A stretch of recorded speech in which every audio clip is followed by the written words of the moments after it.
ലൂക്കായുടെ സുവിശേഷം 15-ാം അധ്യായം 1 മുതൽ 3 വരെയും ശേഷം 11 മുതൽ 32 വരെയുള്ള ഭാഗങ്ങളുമാണ് ഇന്നത്തെ നമ്മുടെ ചിന്താവിഷയം. തന്നിൽ നിന്ന് അകന്നുപോയ മകനെ ദൂരത്തു നിന്നേ കണ്ട് ഓടിച്ചെന്ന് കെട്ടിപ്പിടിച്ച് ചുംബിക്കുന്ന പിതാവ് ദൈവത്തിന്റെ അളവറ്റ കരുണയുടെ പ്രതീകമാണ്.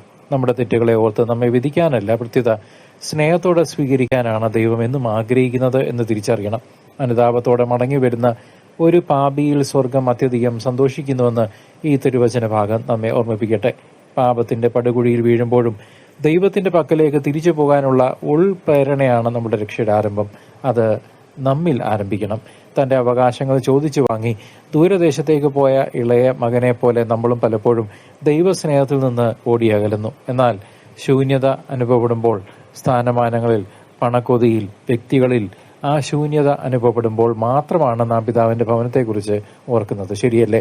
ദൈവം നമ്മുടെ യോഗ്യത നോക്കിയല്ല, മറിച്ച് അവിടുത്തെ വലിയ കൃപയാലാണ് നമ്മെ വീണ്ടും മക്കളായി സ്വീകരിക്കുന്നത്. ഈ നോമ്പുകാലം നമ്മുടെ പാപവഴികൾ ഉപേക്ഷിച്ച് കരുണയുള്ള പിതാവിന്റെ പക്കലേക്ക് തിരിച്ചെത്താനുള്ള വീണ്ടും നൽകപ്പെട്ടിരിക്കുന്ന അവസരമാണ്. അവിടുത്തെ ആലിംഗനത്തിൽ സമാധാനം കണ്ടെത്താൻ നമുക്ക് സാധിക്കട്ടെ. തന്റെ ഭവനത്തിൽ എന്നും വിശ്വസ്തനായിരുന്ന മൂത്ത മകന്റെ മനോഭാവവും നാം ഗൗരവമായി ചിന്തിക്കേണ്ടതുണ്ട്. പലപ്പോഴും മറ്റുള്ളവരുടെ വീഴ്ചകളിൽ സന്തോഷിക്കുന്നവരോ അവരുടെ മാനസാന്തരത്തിൽ അസൂയപ്പെടുന്നവരോ ആയി നാം മാറുന്നുണ്ടോ എന്ന് പുനഃപരിശോധിക്കണം. തന്റെ സഹോദരൻ മടങ്ങി വന്നപ്പോൾ സന്തോഷിക്കുന്നതിന് പകരം സ്വന്തം നീതിയിൽ അഭിമാനിക്കുകയായിരുന്നു ആ മൂത്ത മകൻ. പിതാവിന്റെ സ്നേഹം അളവറ്റതാണെന്നും അത് എല്ലാവർക്കുമായി തുല്യമായി നൽകപ്പെടുന്നുവെന്നും ആ വ്യക്തി തിരിച്ചറിഞ്ഞില്ല. നമ്മളും നമ്മുടെ ആത്മീയതയിൽ അഹങ്കരിക്കാതെ മറ്റുള്ളവരുടെ പശ്ചാത്താപത്തെ സ്നേഹത്തോടെ സ്വീകരിക്കാൻ ശീലിക്കണം.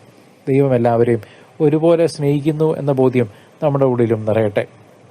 അപരനെ വിധിക്കുന്ന മനോഭാവം പിടിഞ്ഞ് എല്ലാവരെയും സഹോദരങ്ങളായി കാണാൻ, 800 കോടി ജനങ്ങളെയും സഹോദരങ്ങളായി കാണാൻ ഈ സുവിശേഷ ഭാഗം ഇന്ന് നിങ്ങളെയും എന്നെയും വിളിക്കുന്നു, ഓർമ്മിപ്പിക്കുന്നു, പഠിപ്പിക്കുന്നു. നഷ്ടപ്പെട്ടതിനെ കണ്ടെത്തുമ്പോഴുള്ള ആനന്ദം സ്വർഗീയമാണ് എന്ന് തിരിച്ചറിയണം. ഈ വചനം നമ്മുടെ ജീവിതത്തിൽ വലിയ മാറ്റങ്ങൾ കൊണ്ടുവരട്ടെ. ദൈവത്തിന്റെ വലിയ കരുണയിൽ ആശ്രയിച്ചുകൊണ്ട് നമുക്ക് പുതു ജീവിതം നയിക്കാം. സർവശക്തനായ ദൈവം നിങ്ങളെ അനുഗ്രഹിക്കുകയും കാത്തു പരിപാലിക്കുകയും ചെയ്യട്ടെ, ഇപ്പോഴും എപ്പോഴും എന്നേക്കും. ആമേൻ.